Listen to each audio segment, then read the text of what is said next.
الحمد لله رب العالمين والعاقبة للمتقين والصلاة والسلام على سيد الأنبياء والمرسلين محمد وآله وصحبه أجمعين ومن تبعهم بإحسان إلى يوم الدين. أما بعد، أعوذ بالله من الشيطان الرجيم.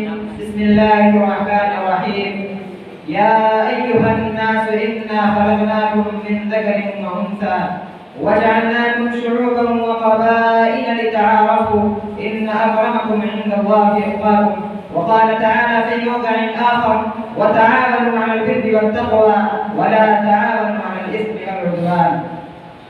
کھیل کچھ ایسا دکھایا ہے تعصب نے یہاں، کھیل کچھ ایسا دکھایا ہے تعصب نے یہاں، ناچتی ہے موت سر پر زندگی خاموش ہے. صدر عالی دی وفات، حکم صاحبان، مشرقوں مربی اساتذہ کرام، مہمانان گرامی قدر، سامعین اعظام اور چپرستانی عبور کے پروانوں، آج کے اس سالانہ انجمن میں جس موضوع کی عکاسی کے لیے میں آپ لوگوں کے سامنے حاضر ہوا ہوں وہ ہے تعصب اور اس کی تباہ کاریاں. سامعین کرام، تعصب لغوی اعتبار سے دھڑا بندی، بے جا طرفداری، جانی تارانہ گروہ بندی کا نام ہے، جو ملکی، علاقائی، نسبی، لسانی، معاشرتی، مذہبی و مسلکی ہر طرح کے گروہ بندی کو شامل ہے. یہ ایک ایسی خطرناک بیماری ہے جو ملکی، علاقائی، جو وحدت اجتماعیت اور باہمی شرازہ بندی کو تباہ و برباد کرنے میں انتہائی مؤثر ہوتی ہے. زمانے جاہلیت کی قبائلی و سماجی قدر و خلوصی جنگ و جلال کی داستانیں اس عصبیت ہی کا نتیجہ رہی ہیں. مشرکین مکہ نے عصبیت ہی میں تو کہا تھا: لولا نزل هذا القرآن على رجل من القريتين عظيم. اگر اللہ تعالیٰ کو قرآن نازل کرنا ہی تھا تو مکہ اور طائف میں سے کسی بڑے شخص پر نازل کر دیا ہوتا، یہ تین محمد پر کیوں نازل کر دیا؟ آپ صلی اللہ علیہ وسلم چنانچہ عصبیت کی خطرناکی کو اجاگر کرتے ہوئے آپ صلی اللہ علیہ وسلم نے ایک موقع پر صحابہ کرام کو تعلیم اور رہنمائی کرتے ہوئے فرمایا: دعوها فإنها منتنة. لوگوں عصبیت کو مطلق ترک کر دو، چھوڑ دو، کیونکہ یہ ایک بدبودار شے ہے، بدبودار چیز ہے.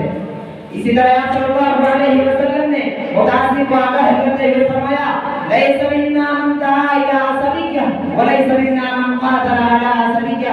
جس نے عصبیت کی طرف لوگوں کو بلایا اور عصبیت میں بڑھ کر جہاد کیا تو وہ ہم میں سے نہیں ہے. اسی طرح ایک اور موقع پر آپ صلی اللہ علیہ وسلم نے فرمایا: من قاتل تحت راية أمية يغدر لعصبية أو يدعو إلى عصبية أو ينصر عصبية فقتل فقتلة جاہلیہ. یعنی جو عصبیت کی حالت میں مرا تو جان لو کہ اس کی موت جاہلیت کی موت ہوگی.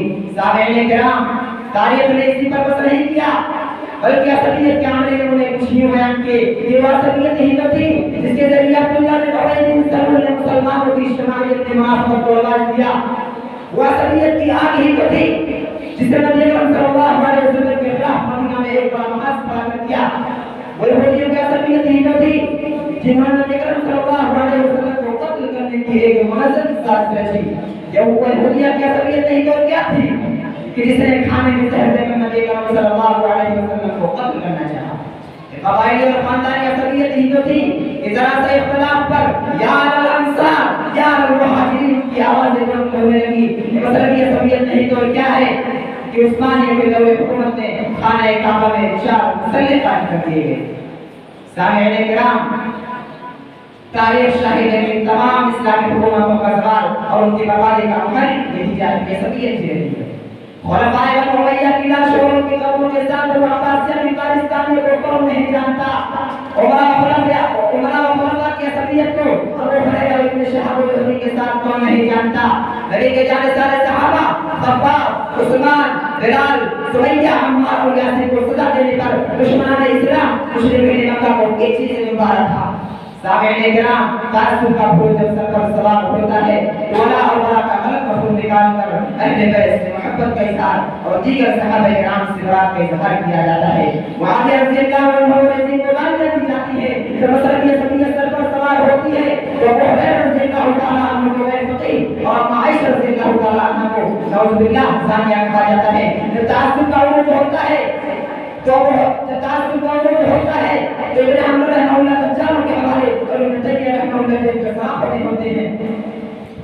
جب دماغ کے خلیے میں عصبیت پہنچتی ہے تو نام نے ہر مسلمان دشمنان اسلام قرآن و سنت کے شدائد مبتدع اور دہشت گرد بتاتے ہیں. یہی اتنا نہیں بلکہ اس عصبیت مذمومہ نے المؤمن للمؤمن کالبنیان یشد بعضہ بعضا قوت ایمانی کے مضبوط کو جوڑ کر دیا. اس عصبیت قبیحہ مذمومہ نے مسلمانوں کو شخصیت پرستی اور تقلید شخصی نے لا کر قرآن و سنت سے دور کر دیا ہے. اس عصبیت شریعہ نے مسلمانوں کو فرقوں میں بانٹ کر ان کی اسلامی رہنما اجتماعیت کو پارا کر دیا ہے.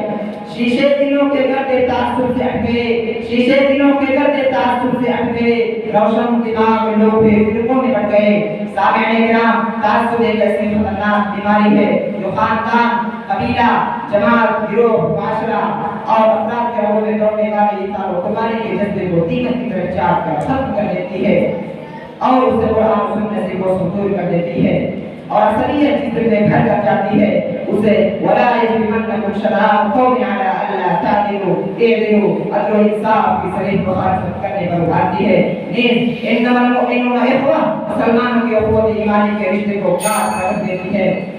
میرے بھائیوں، بس دو ٹوک میں یہ کہ تعصب سے بچ کر چلو ساتھیوں، تعصب سے بچ کر چلو ساتھیوں.